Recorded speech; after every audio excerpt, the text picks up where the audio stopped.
Ok, en este video vamos a hablar de amplificadores, algo que pueden revisar también en el CEDRA, capítulo 1, tanto en inglés como en español.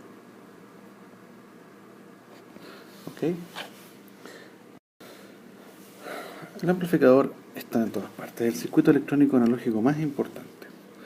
Así que en este curso vamos a utilizar amplificadores con distintos componentes electrónicos. Vamos primero a utilizarlos y hacer operaciones con ellos, usando amplificadores operacionales, y después vamos a diseñar amplificadores utilizando transistores.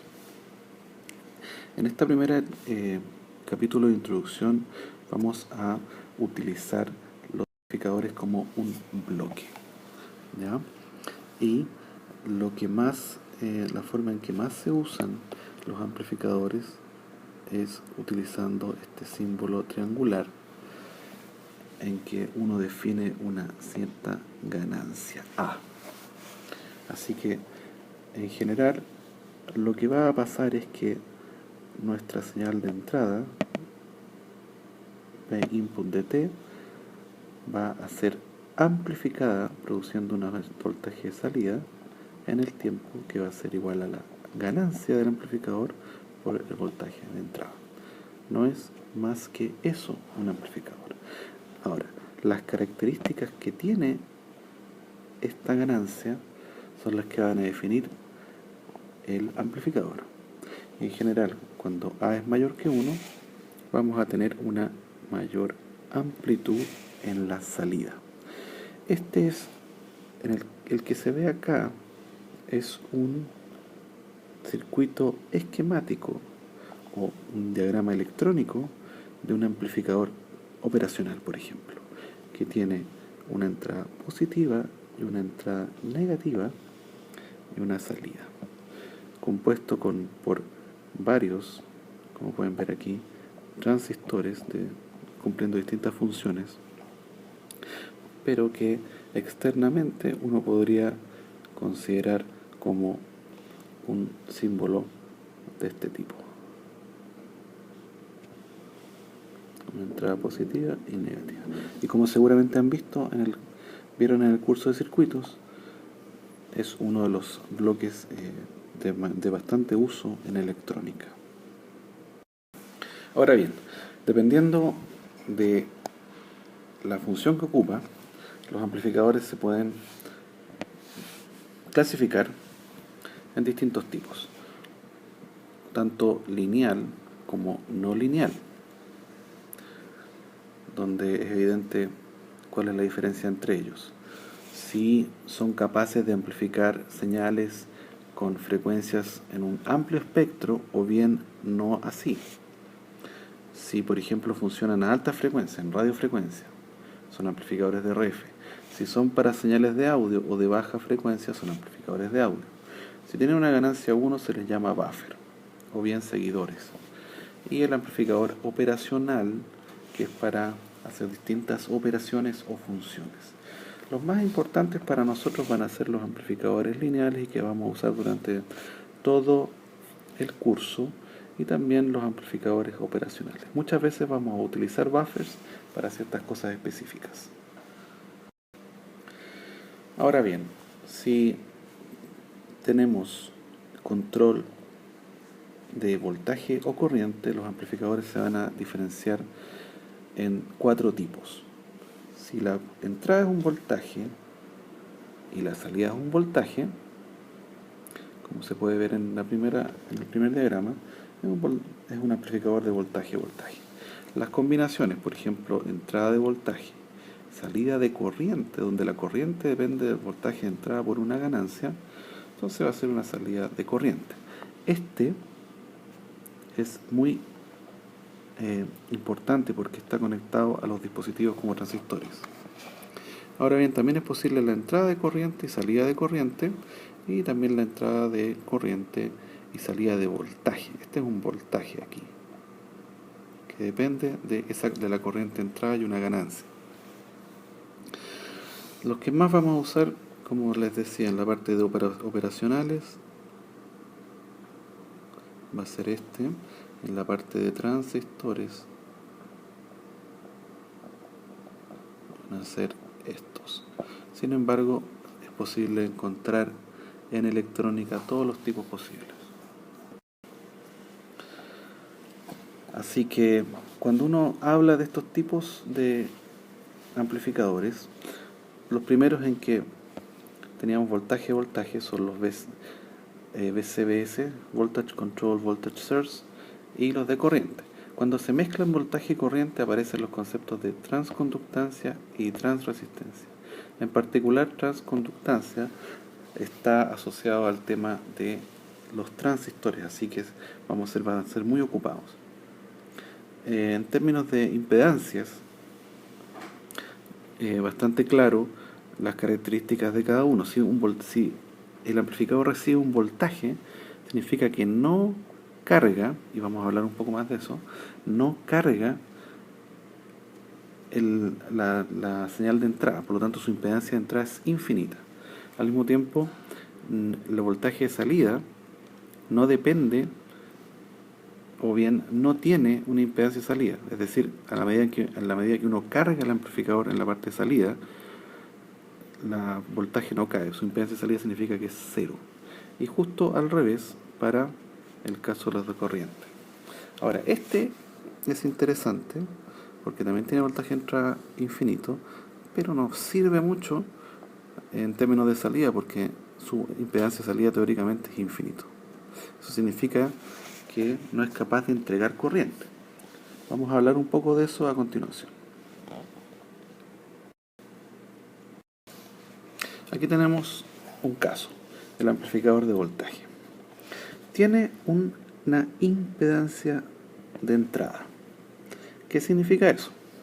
Que cuando estamos entregando el voltaje de entrada, va a circular una corriente. ¿Cómo ocurre esto? Imaginémonos que tenemos el voltaje o la impedancia de entrada del amplificador, este VI que está en el diagrama. ¿Cómo alimentamos? Nosotros vamos a tener algún tipo de fuente que nos entrega el voltaje que queremos amplificar.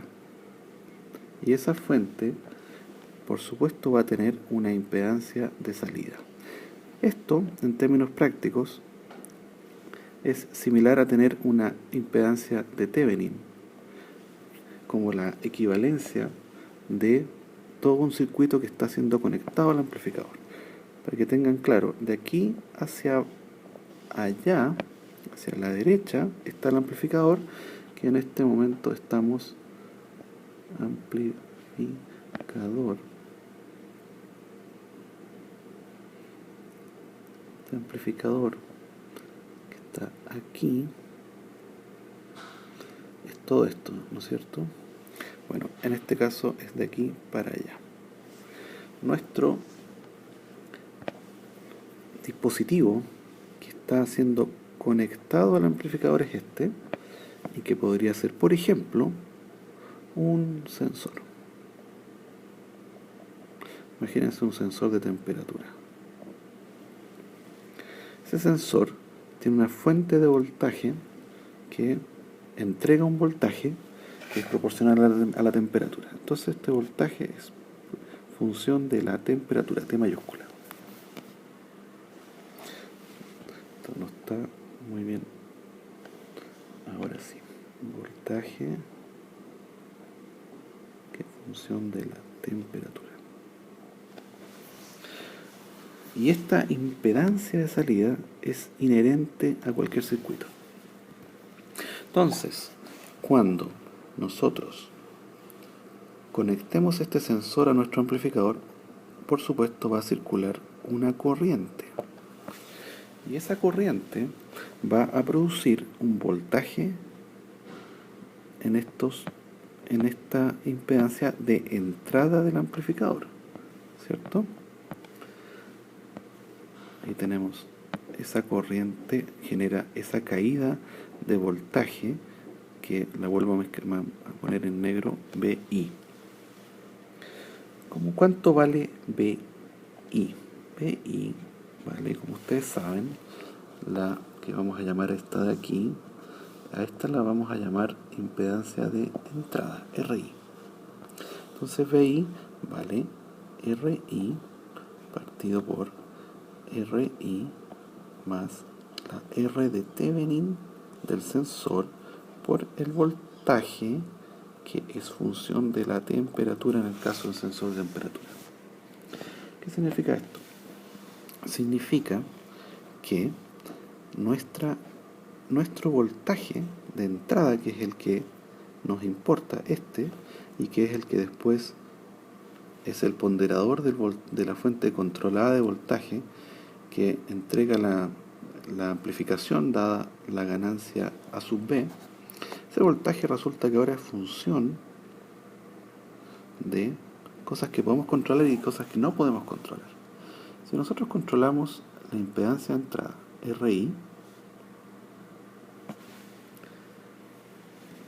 porque estamos diseñando nuestro amplificador, podemos hacer que este número RI sea mucho más grande que RTH. Por lo tanto, esto es muy parecido a 1, ¿cierto?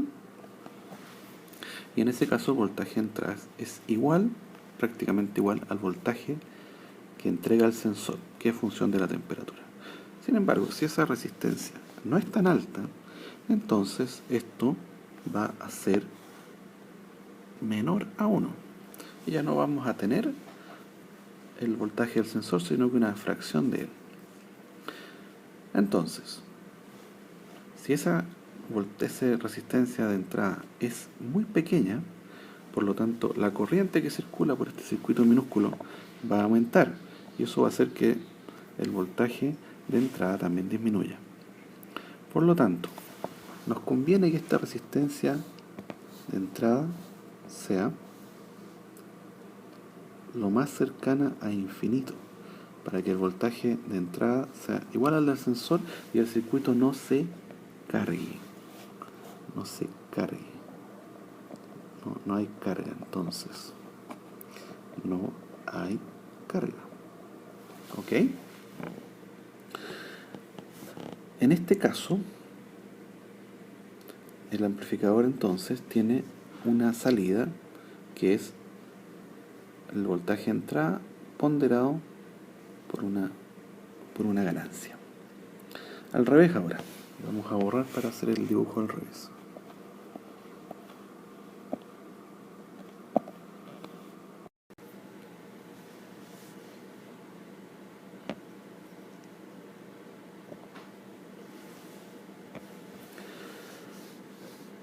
Ok, entonces ahora hablemos de la salida del amplificador. Este es nuestro amplificador. La salida va a corresponder a este voltaje y por supuesto se le podría conectar algún tipo de circuito después, que en general podemos representar como una impedancia o resistencia de carga o load. Entonces va a circular una corriente que en este caso es provista o generada por nuestro amplificador y que va a alimentar la impedancia de carga produciendo un voltaje, por supuesto, de carga VL. En este caso, ¿qué corresponde o qué nos conviene que pase con esta impedancia o resistencia de salida? Si la corriente sube, esta resistencia de salida va a tener una caída de voltaje que va a ser VRout con este signo, VRout, ¿cierto? Y ese VRout también va a crecer porque hay una mayor corriente circulando por esa resistencia. Por lo tanto, el voltaje VL va a verse afectado. No sabemos si va a subir o va a bajar porque la corriente, o también podríamos decir que va a subir porque la corriente también va a subir. Sin embargo, como sabemos por ley de Ohm, va a ocurrir eso. Lo que sí nos conviene es, para minimizar esa caída, es que V sub R out sea lo más cercana a 0 ohm, ¿cierto? De esa manera nos aseguramos que V sub L se parece mucho a la ganancia o a la salida del amplificador interna, sin su voltaje, sin su resistencia de salida. Por lo tanto, nos conviene en un amplificador tener una impedancia de entrada alta y una impedancia de salida baja. Eso es lo que acabamos de ver. Puede que haya otras condiciones en que esto no se cumple, pero en general va a ser así en este curso. Y también de este diagrama es importante que siempre consideren: esta es la impedancia de carga de entrada del amplificador y esa es la impedancia de salida del amplificador. En este diagrama que está aquí abajo tenemos el caso en que ambos, entrada y salida, aquí podemos tener el nodo de referencia de entrada y aquí el nodo de referencia de salida, ambos comparten la misma tierra. Ok, a la siguiente lámina. Ahora hablemos de cómo realmente construimos o hacemos que funcione este amplificador que tiene su ganancia A. Tenemos que sacar la energía de alguna parte. Como vimos antes, hay una multiplicación, una ponderación de la ganancia por el voltaje de entrada, VI. Y eso produce el voltaje de salida que vemos aquí, Vout. ¿Cómo se hace eso? Bueno, como pueden ver, lo que ocurre es que el amplificador hay que alimentarlo y hay que proveerle de estas fuentes de voltaje, fuentes de potencia, fuentes de poder, fuentes de energía, V1 y V2.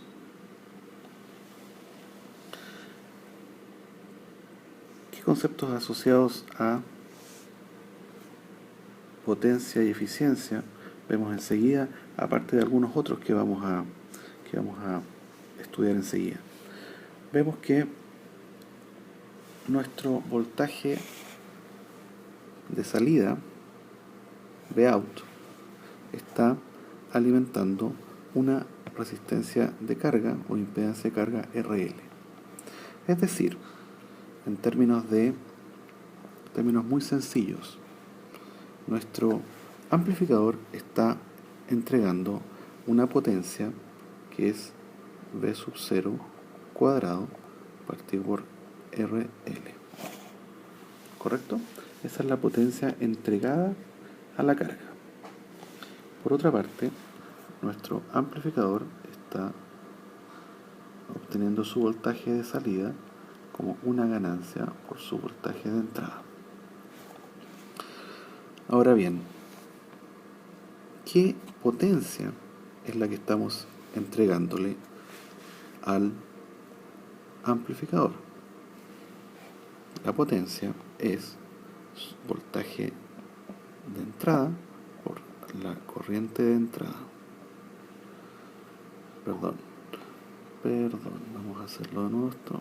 Vamos a hacer en azul, que es el voltaje de entrada de alimentación V1 por la corriente I1 más el voltaje 2 por la corriente 2. ¿Por qué eso? Porque tenemos entrando o circulando corriente que vienen de dos fuentes. Una circula por ahí y la otra circula por ahí, ¿cierto? Entonces, la potencia total que consume el amplificador es la suma de las potencias que saca de cada una de las fuentes que lo está alimentando. ¿Correcto? Esa es la potencia total. ¿Y cuál es la potencia entregada? Es la que vimos recién, potencia a la carga. Por lo tanto, la disipación de potencia, como está mostrado acá, no es más que la potencia total menos la potencia en la carga. Esa es la potencia disipada. Y según vamos a ver, ese número puede ser bastante grande dependiendo del tipo de amplificador. Ahora bien, ¿cuánto es la eficiencia ahora? Es decir, ¿cuánto de la potencia que estoy consumiendo es la que realmente le entrego a mi carga? Y esa eficiencia es la razón entre la potencia entregada a la carga y la potencia total que estoy consumiendo.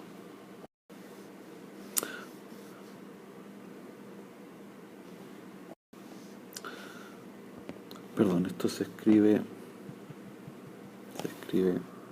así, eficiencia. ¿Qué pasa con lo que quedó dando vueltas ahí? Uno tiene un cierto voltaje. Mi amplificador está siendo alimentado, por ejemplo, por más o menos 12 volts. 12 volts más 12 y menos 12. Tengo mi voltaje de entrada, tengo mi voltaje de salida. Esto es uno de los aspectos más importantes en este curso que guarda relación con el diseño con amplificadores. Si mi voltaje de entrada, pongamos un ejemplo concreto, mi voltaje de entrada, por ejemplo, es entre menos 1 y más 1 volt, y yo tengo una ganancia A que es igual a, por ejemplo, 20. Mi voltaje de salida, si consideramos que no es mi voltaje de entrada, si consideramos que el voltaje de entrada entonces entre menos 1 y más 1, por ejemplo, algo fácil como una sinusoide, centrada en 0, con voltaje valores máximos de más 1 ahí y menos 1 aquí. Mi voltaje de salida, ¿qué va a ser? Si nos vamos en la matemática, solamente considerando matemáticamente, obviamente el voltaje de salida va a tener un pic en más 20 y un pic en menos 20. Pero hay un pequeño problema. Menos 20 y más 20. El pequeño problema es que nuestra fuente está entre más 12 y menos 12. Por lo tanto, ocurre lo que está mostrado aquí. Perfectamente nuestro voltaje de entrada, nuestro voltaje de salida, cuando llegue al valor de alimentación,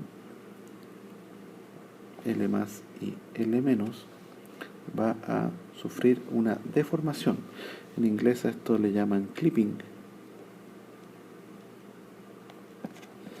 Nosotros lo llamamos saturación.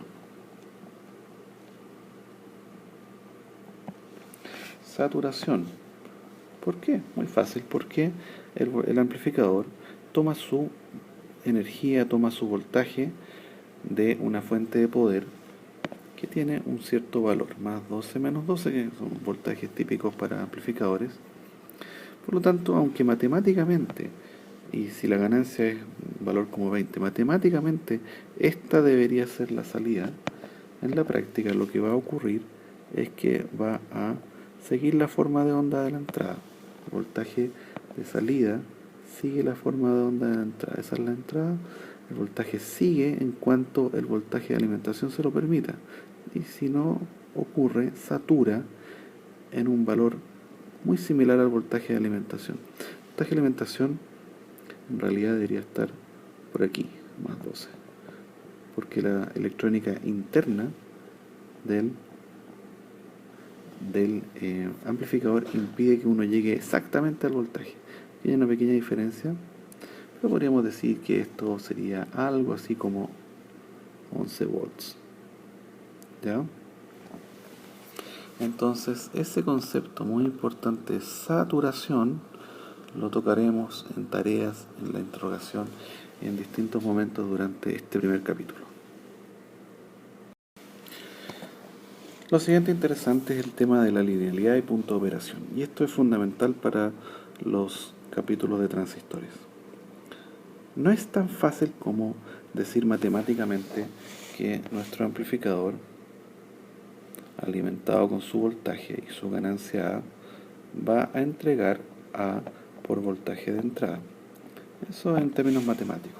En términos reales, en general, lo que va a ocurrir es que tenemos que definir un punto de operación, es decir, un voltaje al cual el amplificador se comporta bien. Es decir, ¿qué significa que se comporte bien? Que es lineal. Cuando llevamos los voltajes de entrada a ese punto B0 de voltaje de entrada, entonces cuando llevamos el voltaje de entrada a un punto tal que comenzamos a operar el amplificador en un punto Q, el voltaje de salida va a ser B0, que está ahí. Sobre ese punto, y eso eléctricamente es fácil de entender considerando esta suma de fuentes tanto de voltaje continuo como de voltaje alterno, VI mayúscula más VI minúscula. La suma de ambos que producen el estar trabajando en este sector del voltaje de entrada, eso nos va a producir una operación lineal y vamos a tener una salida de cero compuesta por un voltaje continuo de cero más un voltaje alterno de cero. En esta gráfica, tal vez debería haberla mencionado antes, en que tenemos voltaje de entrada versus voltaje de salida. ¿Qué pasa cuando nosotros tenemos un voltaje de entrada y un voltaje de salida? Nosotros estamos viendo aquí la función de transferencia en el fondo. Función de transferencia de nuestro dispositivo. Cuando en esta gráfica vemos un comportamiento como el descrito por la línea azul, donde en este sector existe una pendiente, esa pendiente justamente corresponde a la amplificación A sub B que produce el amplificador y que permite entonces operar en la zona lineal y con una cierta ganancia. Lo que pasa es que cuando lo hacemos simplemente como B0 voltaje de entrada aquí no tenemos este voltaje de salida. Necesitamos agregarle esta fuente de C. Eso más adelante es lo que vamos a llamar polarización. Polarización es con Z. Polarización. En inglés se llama biasing. Ese punto de operación Q es fundamental en amplificadores transistorizados. Tocando ahora otro tema muy importante en el estudio de amplificadores en términos funcionales o como bloques, sin todavía meternos a entender cómo se construyen, qué hay adentro de este triángulo, es ver el tema de respuesta de frecuencia. Es decir, hasta la transparencia anterior habíamos asumido que teníamos señales que cambiaban en el tiempo, por ejemplo sinusoides, pero no nos habíamos preocupado para nada de qué valor tenía este omega o qué frecuencias tenía la sinusoide. Es un tema muy importante porque dependiendo de los rangos de frecuencia de la señal de entrada del amplificador va a ser capaz de amplificar o no. Entonces, ahí es donde nos estamos metiendo el tema de respuesta de frecuencia, es decir, mi omega que tengo acá, si fuera la entrada una simple sinusoide, ese omega tendría que estar entre omega 1 y omega 2 para tener aquí en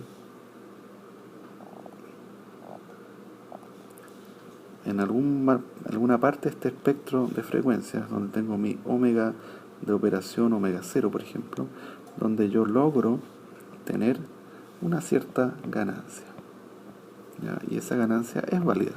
Sin embargo, si mi omega cambia y está por acá, voy a tener una ganancia que va a ser mucho menor, porque va a estar fuera de la pasabanda o de la región en que el amplificador hace el trabajo que nosotros necesitamos. En general, ese amplificador va a tener una salida que va a tener la misma frecuencia de entrada más un cierto desfase. La electrónica que está aquí adentro del triángulo va a producir ese desfase phi, que va a ser en general menor, por supuesto, al valor al periodo de la señal. Entonces, siempre que diseñamos un amplificador tenemos que tener en consideración para qué frecuencia va a usar, cuál es su respuesta de frecuencia esperada, y dentro de eso tenemos que asegurarnos que la ganancia en este sector sea constante. Aquí tenemos este gráfico, es de frecuencia versus la ganancia en decibeles.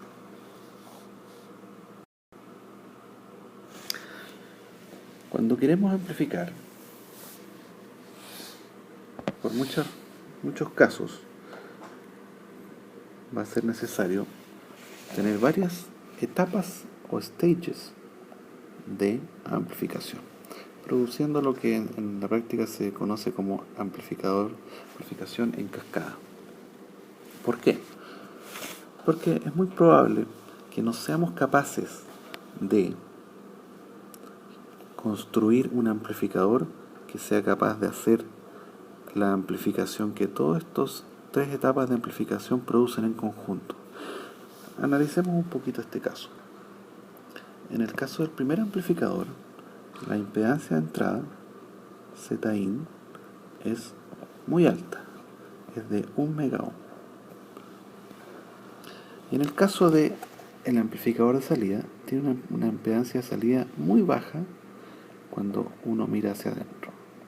Zout es de 10 ohms. ¿Cuál es la amplificación total que tenemos aquí? Tenemos por un lado una amplificación, estos son solo amplificadores de voltaje, tenemos una amplificación de 10 voltajes veces el voltaje de entrada, y después tenemos una amplificación de 100. Si se dan cuenta, la primera etapa de amplificación tiene una impedancia de salida de 1 kilo, la cual está viendo no el 1 megaohm que estaba viendo la primera fuente o la entrada del amplificador, sino que está viendo algo 10 veces menor, o sea 100 kilo ohms. Y esta segunda etapa, que también tiene una impedancia de salida de 1 kilo ohms, está viendo una impedancia 10 veces menor que la anterior, de 10 kilo ohms. Es decir, de a poco, etapa por etapa, estamos cargando cada vez más los amplificadores y a la vez dándoles más ganancia. ¿Para qué? Y lo que faltaba, la última etapa tiene una ganancia de 1, es decir, es un buffer. ¿Pero por qué? Porque tiene que alimentar una impedancia solo 100 ohms, por lo tanto corresponde que tenga una baja impedancia de salida. En total tenemos una amplificación de 1000, mucho, un gran valor, pero somos capaces de lograr esa ganancia de 1000 con una impedancia de entrada de 1 megaohm y una impedancia de salida de 10 ohms. Estos tres aspectos son probablemente, dependiendo de la tecnología que uno utiliza al diseñar el amplificador, muy difíciles de conseguir en una sola etapa. Por lo tanto, usamos estas tres etapas. Muchas veces esas limitaciones vienen por los componentes que uno usa. Es decir, yo soy capaz de tener un amplificador que tenga esa impedancia de salida. Por lo tanto, si quiero darle una ganancia de 10, no voy a ser capaz de lograr la ganancia de 1000, porque seguramente esta impedancia de salida va a cambiar. Este tipo de aplicaciones de amplificadores en cascadas van a ser usadas en las tareas y en las interrogaciones también. Ahora hablemos del teorema de Miller, que es útil cuando uno intenta separar para el análisis circuitos que en la práctica están conectados. Por ejemplo, imagínense en dos nodos, el nodo 1 y el nodo 2, que tienen entre ellos una impedancia Z. Si el nodo 2 corresponde a una amplificación del nodo 1 por una ganancia K, nosotros podemos separar en términos eléctricos, independizar en términos eléctricos ambos nodos como si estuviéramos hablando de cascada de amplificadores. Entonces el nodo 1 va a ver una impedancia a tierra ahora, Z1, y el nodo 2 va a ver una impedancia Z2. Esos Z1 y Z2 se calculan como aparece aquí. En algunos casos puede ser útil para el análisis hacer esta separación. Y el caso más genérico del teorema de Miller es lo que se llama la red de dos puertos. Simplemente uno puede aislar todo un circuito mediante la utilización de lo que nos importa en electrónica, las corrientes y los voltajes. Recuerden, si hay una corriente y un voltaje, significa que aquí yo tengo una impedancia, ¿ya? Una impedancia de entrada. Y en ambos casos hay impedancias, ya que hay un voltaje y una corriente. Entonces me permite a mí conectarme en dos partes de un circuito y dejando todo un sector lineal, eso sí, lineal es importante, entre medio con algunas ecuaciones. Entonces, este radio de dos puertos es un modelo matemático para representar cajas negras. En esta lámina se muestran los casos típicos asociados a las combinaciones de voltaje y corriente que aparecen en circuitos. Tanto cuando uno tiene un voltaje de entrada, un voltaje de entrada como un voltaje de salida, o bien cuando uno tiene una corriente de entrada, voltaje de salida, corriente de entrada, corriente de salida y voltaje de salida, voltaje de entrada y corriente de salida. Con eso terminamos esta primera parte del capítulo de introducción que está dedicada a los amplificadores.